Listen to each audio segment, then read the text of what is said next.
So Patrick, welcome to Real Talk. Hey, I'm expecting some real talk today, you guys. Yeah, we really talk here on Real Talk. And I've known you for a while now. I took a hiatus from boxing, and so I've gotten to see a lot of people like you grow into awesome parts of the boxing community, and that's something like I'm really grateful to see and to witness, and it's really awesome. So I guess just congratulations on all your success.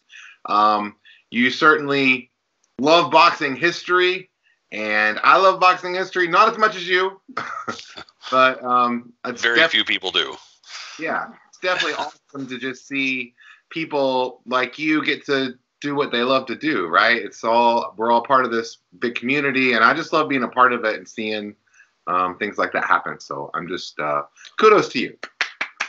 I appreciate that, and I'd also say congrats to your recent acceptance. I was going to say induction, but the acceptance into the Boxing Writers Association. That's big, and I've paid attention to what you guys are doing in boxing too for a long time, and I appreciate the recognition because it's something that is not easy to come by on this side of the ropes, and.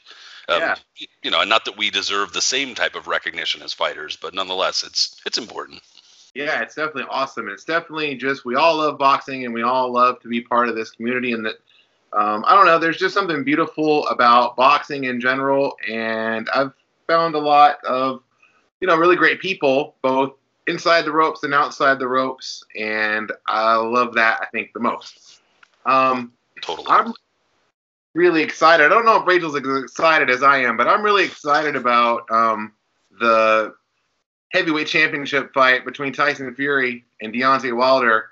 And I feel like I'm a voice calling in the wilderness.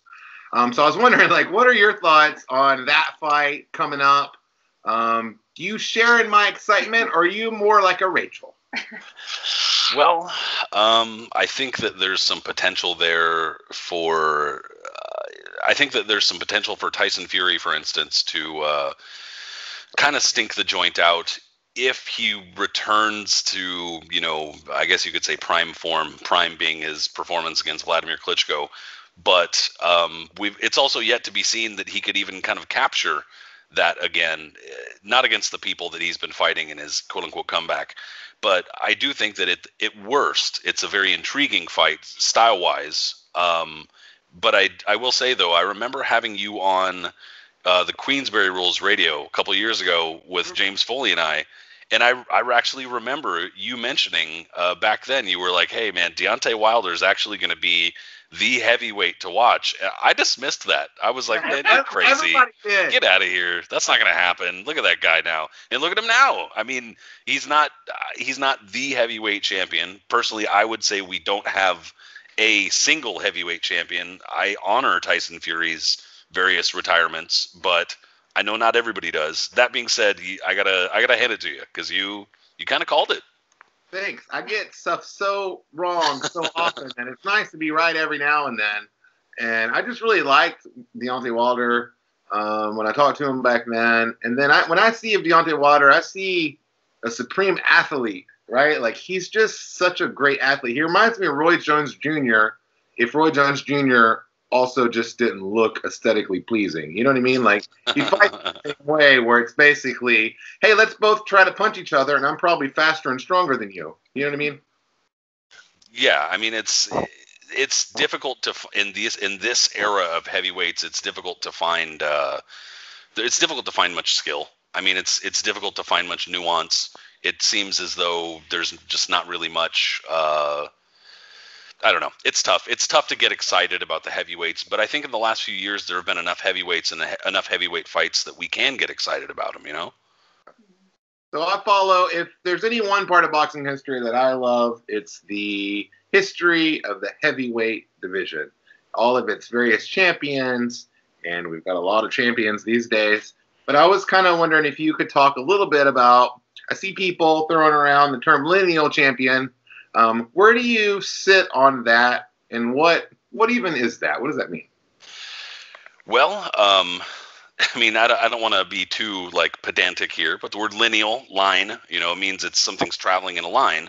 So, in theory, in boxing, especially in the heavyweight division, it's a division that is the quote-unquote glamour division of boxing. It's the division that has been probably easiest to follow in the hundreds of years since anybody's really followed it. And it's probably the division that is, I guess you could say, existed for the longest. That being said, there are various times in history, going even back to the bare knuckle days, where lines of champions have been broken, meaning this champion is defeated by this guy, therefore that guy's the new champion, then he gets defeated, and so on and so on. That would be a line. That's the lineal champion. But the way that things kind of shake out, and it didn't start with the sanctioning bodies, there have been disputed claims for champions and stuff like that for many, many years, decades and centuries. But that's the whole reason why there is boxing. People dispute championship claims, so there's only one way to handle that. They fight. And that being said, in the 1960s, especially, when the National Boxing Association became the World Boxing Association, and then basically the kind of offshoot of the New York State Athletic Commission, and the way that they honored titles became more or less the WBC. I mean, kind of replaced by the WBC. And then the IBF came up in the 1980s. These things complicated matters considerably. And ever since then, and then on top of that in the early 2000s, they started adding Championship Emeritus, Super Champion, and then the Silver Championships. And it's really getting quite out of hand. So you could literally name sometimes in some divisions 3, 4, 5, 6 champions, and that's exactly the opposite of what a champion is. If you have a champion, there's one. I don't know why that's such a difficult concept to figure out, but since there's money to be had, people will take that money by way of sanctioning fees, and that's what happens. So when it comes to how you apply that to the heavyweight division now, the lines have been broken several times in recent years. When Lennox Lewis retired in, I think, 2004, I want to say, that was kind of a blow to the heavyweight division because he was the champion. It was recognizable, and he was probably the last champion where he collected as many belts as he could, and that's what the champion meant. You collect all the belts, there's no disputed, you're undisputed. And ever since then, there have been enough fractures and enough nonsensical titles that it's really tough to hash out. It's almost impossible to really nail down unless somebody does collect all those belts. But then when you start talking about that kind of talk, it gets even more complicated because you're then ignoring the lineal aspect of it, because then you're focusing more on who has the belts. So it's really way more complicated than it needs to be and should be, but unfortunately is. Hopefully, I mean, like I said, it gets way more complicated. But hopefully, if somebody like Deontay Wilder, Anthony Joshua, whomever it is able to capture all the belts, and in doing so, leave no stone unturned in terms of opponents, at least then that's a good enough way to, I guess some people would say, start a new line. But you as a historian, it's convoluted. you don't. So right now, you don't consider Tyson Fury the lineal champion. Or do you? Or is it complicated? I think it's somewhat complicated, but me personally, like I said, I honor his retirements. I understand that I'm not trying to put down any issues that he's had. He's had substance abuse issues. He's had mental health issues. Look, many of us can relate with both of those things, or relate to both those things. That being said, I'm not a championship fighter. You're not a championship fighter. Your average person is not. And if I were to, like Tyson Fury, give up my claim by retiring, I don't see why that wouldn't be honored. And he did it more than once. And so I'm kind of in that position where right now I don't think there is a single champion, but Anthony Joshua is probably come closest to filling that void, assuming you do honor Tyson Fury's retirements. I understand the position that some people don't. Again, I disagree, but that's why they need to fight. So when Fury and Wilder fight, I keep thinking about the fight. A lot of the work I do right now is for gambling.com, so it's kind of telling people like, hey, you want to make some money? Here's how you bet. And on this fight, every day I wake up, I'm like, or this will happen. So like, what do you think about that fight? Like, who do you ultimately see coming out as the winner? I think that the odds should be on Deontay Wilder. I think that Tyson Fury just hasn't shown enough against a high enough caliber opponent in his comeback to really stamp it on him. He has the better resume, but really not by that much. You take away the win against Vladimir Klitschko, which, by the way, is massive, not putting it down. But if you take that away, there's not much there. There isn't. I don't really see how you could argue there is. At heavyweight, he hasn't accomplished a whole lot. So, and that's not to say Deontay Wilder has either, but he's on a far more firm trajectory upward, in my opinion. And on top of that, I think the quote-unquote puncher's chance is kind of overrated.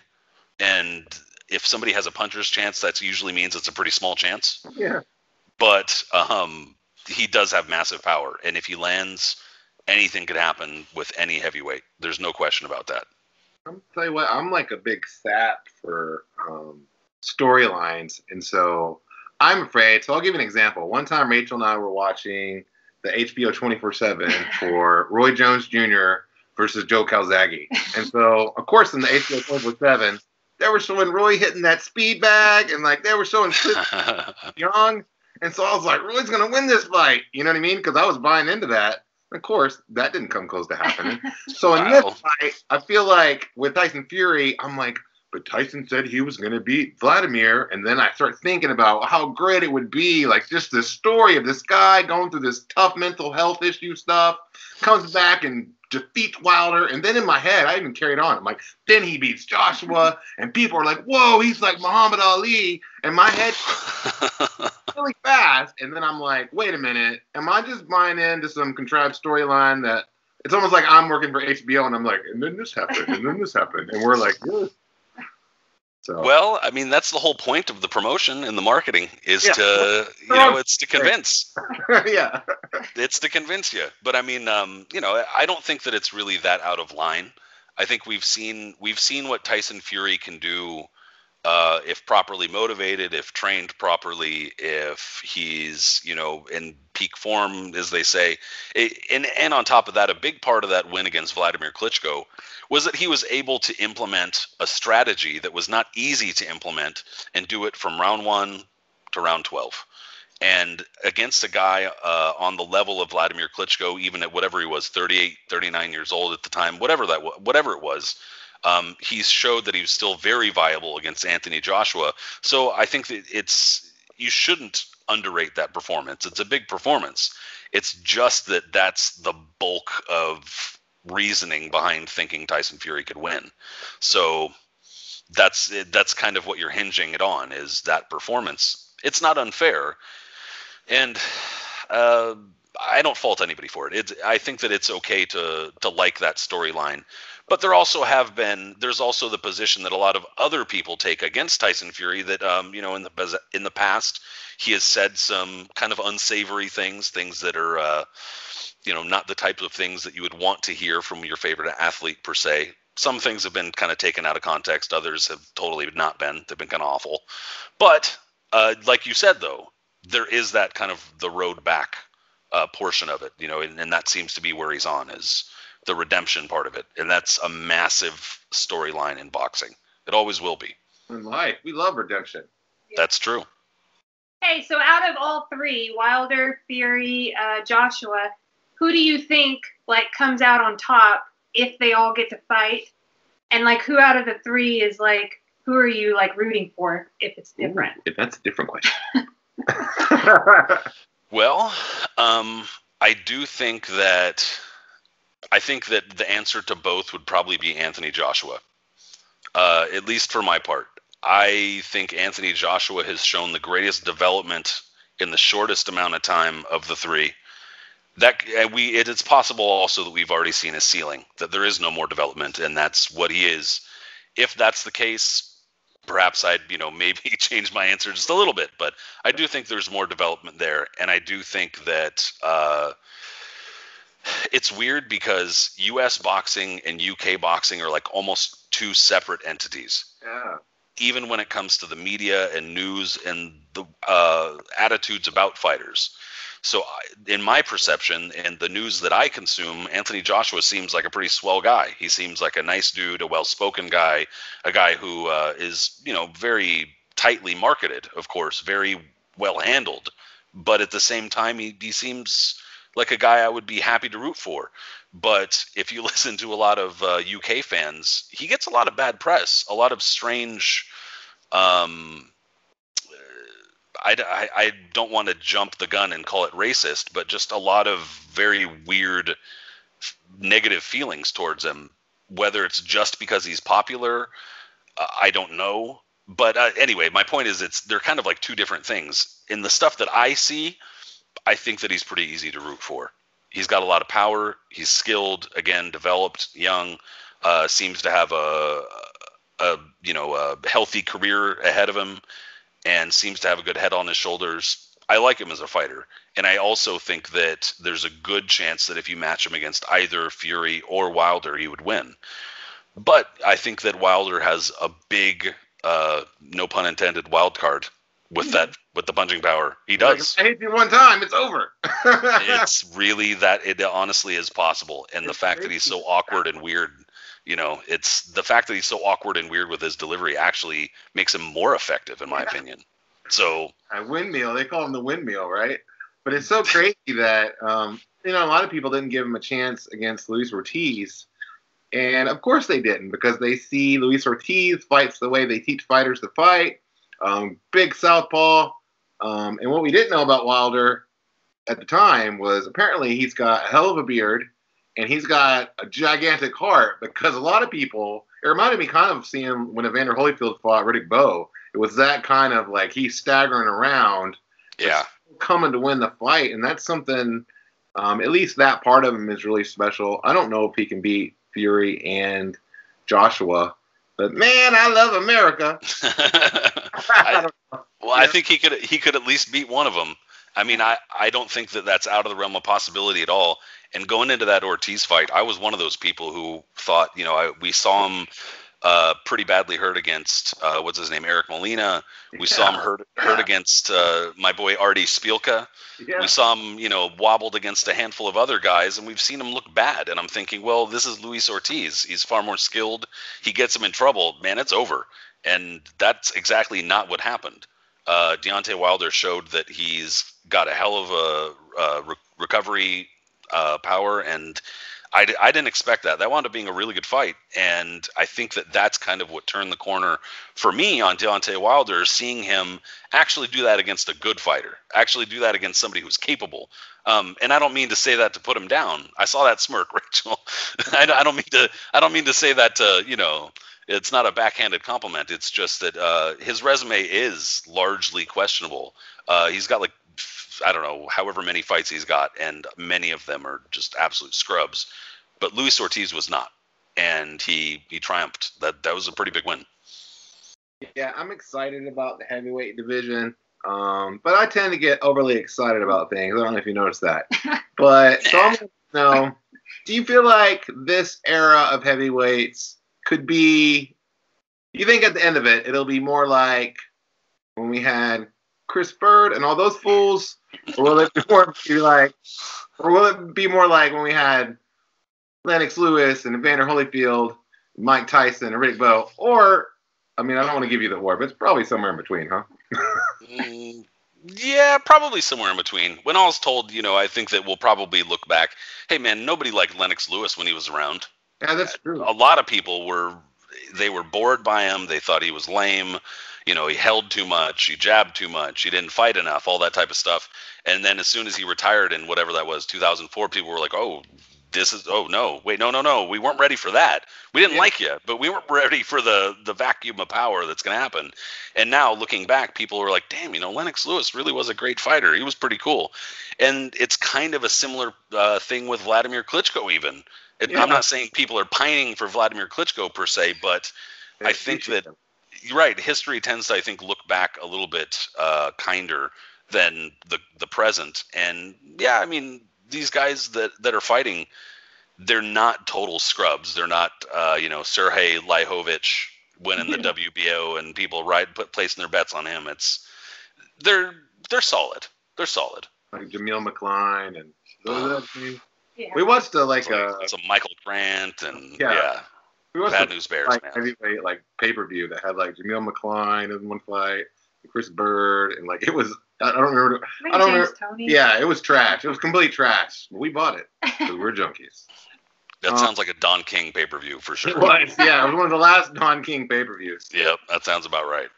And I'll tell you just a short thing just to kind of talk about, kind of relate to what you talked about Lennox Lewis. When I was a kid, people didn't like Evander Holyfield when he knocked out Buster Douglas and was the champion, and they didn't appreciate Evander Holyfield until he lost to Riddick Bowe, which is crazy. It's, we don't look at I don't know, maybe that's just in boxing where we're super negative and hate everything until it's gone or whatever. It's strange. It's a weird paradox, and it's not just an American thing, but it seems to be a little bit amplified in America, where we love seeing things torn down, but then we also love that redemption story. We like them both, and well, we help tear them down. And maybe that's why, and then we'll tear them down again after they redeem themselves. It's a brutal cycle, but we seem to kind of live on that for whatever reason, and cycles that's what boxing moves into, and right now we seem to be kind of in a real nice cycle. What do you guys think about all of this? I'm flipping it around on you. What do you guys think about all this this app business, the DAZN and all that stuff? Love DAZN so much. Oh, DAZN. I watched 8 hours of boxing yesterday, and I didn't even watch half of the fights that were on. I don't even know how to process that. Yeah, it's like it was almost out of hand yesterday in a good way, but wow. It's like, how do I watch all these fights? I have no idea. I was going to say, for me, at first, I was totally against it because I'm tired of shelling out little bits of money all over the place. Like, it infuriates me because I kind of have, like, the soul of an old man. Like, I don't pay for parking or toll roads. Yeah. But, so then ESPN, I saw, like, their first boxing thing they did. And I was like, well, this sucks. It sucks. Rachel hates things. And then, but DAZN, the first one they did, it blew me away. Yeah. Like, their whole production, like, you took my $10 and look what you did with it. Yeah. Like, yeah, take it. Take my $10 every month. So I think if you're going to give me what Yeah, give me what I want. Give me a good product that looks good. Yeah. I mean, and they're killing it, not only from all the fights that they show us, but all the people they get to call the fights. Chris Mannix and I don't know the lady's name. What's her face? They're out there killing it. Like, I think that it's just amazing what they've done in such a short amount of time, and especially compared to, I'm like, why does nothing else look like this? It's like they came out of nowhere and just like murdered HBO. You know what I mean? That's not what happened, but that's how it feels. Well, it definitely does look from the outside. It kind of looks that way, and that kind of seems to be how a lot of the mainstream media seems to be taking it. But HBO has been on a downslide for a number of years. It probably budget 10 years ago. You know what I mean? Really. Its budget has been cut year after year after year after year on HBO, and that's how it was bound to go at some point. But these apps, DAZN and other similar apps, have really helped speed it along. And this is something, honestly, I'm not trying to be like a shill for DAZN here, but this is something I've been asking for a long time, because while we did have a model where we paid for Showtime, HBO, and those things before, it was kind of a crapshoot as far as what you got. It was kind of you still had the pay-per-view model too. Even though you did pay for HBO and Showtime, you still are paying sometimes twice a month, $60, $80, and that's ridiculous. So then if you're paying a flat fee of $10 and you know that you're getting at least X amount of shows a month, it makes a pretty massive difference, and it really puts it a little bit more into the stratosphere of how things are developing, like media-wise, and it was a no-brainer. Right, so I'm not paying for another Canelo pay-per-view. Yeah, that's awesome. As soon, like, now that he's with DAZN, so that I've already like now I'm saving money. Yeah, and plus we don't. Exactly. That's the reason we have HBO and really Showtime for that matter. It's So we have boxing. Hulu and we have Netflix. So we're not, I don't need HBO anymore. I can get movies anywhere I want. Exactly. And so now I can just give $10 to this place, and they're like, "Here's 1,000 hours of fights every week." I've even started, and I don't know when to offend you because I don't know where you stand on this, but I've been watching MMA on there just because it's on. I've been watching Bellator, well, and it's really weird. Like I've been, you know who Chael Sonnen is? I interviewed him for the Oregonian not too long ago. Yeah, totally. Yeah. All of a sudden, like, I'm subscribed to his podcast. I don't even listen to podcasts. So I'm like, I don't know what's going on and what's happening in my life. Where are all these people coming from? And why are they killing each other? And why am I watching it? I don't know. It's weird. Chael's a character for sure. Yeah, he's crazy. He's so entertaining. Yeah. Well, hey, we're down here in Houston, and it's freezing cold here. It's like 66 degrees. Oh, man. Sorry. I wanted to let you know you're up there, up in the cold. Yeah, it's like 70 or something, so we're just totally fine. Yeah. No complaints. I was hoping it was cold. No, not yet. It will be next week, though. Well, hey, we really appreciate you coming to talk to us. Well, I love you enough to once have impersonated your beard on Twitter. So That's true. You're the man. We love and support you, and we're so grateful that you would come talk to us about boxing and that you would talk to us about our favorite thing, heavyweights. And hey, Patrick, why don't you tell us what you have going on right now? Yeah, tell us all the Patrick news. Where can people find more about Patrick? Yeah. Well, if people really wanted to find more about me, I guess the best way is to don't follow me on Twitter. That's terrible. I'm awful on there. Don't go onto there. No, it's fine. Not that bad, Patrick. No, I guess I'm not really that bad. There are even worse. Yeah. But if you want to follow me on there, I'm Patrick M. Connor, and I also co-host the Knuckles and Gloves Boxing Radio podcast. Try to do it every week, usually with my buddy, either Eris Pina, CompuBox operator, or Bren Jonathan Butler, who is a author and filmmaker, all-around pretty nice dude. He's a Regendow expert, right? He's the Regendow. He went and Yep. Yeah, great book. I think he's been trying to, for a while, get like a film actually, put out too. I don't know if he's actually done it, but regardless, yeah, he's definitely he's like a Cuban boxing guru for sure. So, but hey, I really appreciate you guys having me on. The love is definitely reciprocated, and I'm happy to see both you doing, real great. We're alive. All right. First step. All right. Well, thanks so much, Patrick. Have a good. You're in Oregon, right? Just moved from Portland across the river to Washington, so you're really close. Washingtonian evening. I'm now Washingtonian. And hey, I love your glasses. Thank you very much. Appreciate it. All right. Have a good one, Patrick. All right, guys. Take it easy.